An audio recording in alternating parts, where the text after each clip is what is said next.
భార్య: ఏమండి, మా చెల్లికి ముద్దు పెట్టారంట, నిజమేనా? భర్త: ఆ, నిజమే. మీ చెల్లి నా దగ్గరకొచ్చి ఫాస్ట్గా ఏ పని చేయగలవు బావా అని అడిగింది, అందుకే ముద్దు పెట్టాను. భార్య: నేను ఫాస్ట్గా ఒక పని చేయగలను, అదేంటో నీకు తెలుసా అని లాగిపెట్టి ఒక్కడి పీకుతుంది. భర్త: ఇదేంటి ఇలా కొట్టావు?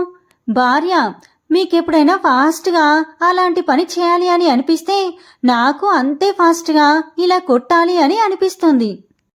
భార్యాభర్తలు గొడవ పడిన తర్వాత పక్కపక్కన కూర్చుంటే ఎలా ఉంటుందో తెలుసా? భర్త: ఏమే, కొంచెం తలనొప్పిగా ఉంది, వెళ్ళి టీ పెట్టు. భార్య: ఇంట్లో టీ పొడి అయిపోయింది. భర్త: కనీసం కాఫీ అయినా పెట్టవే. భార్య: కాఫీ పొడి కూడా లేదు. భర్త: మరి ఏముంది? భార్య: విషముంది, ఇవ్వమంటారా? భర్త: అదేదో నువ్వే తాగో, నాకు పట్టిన తలనొప్పి తగ్గిపోతుంది. Thanks for watching. Please subscribe my channel for more videos.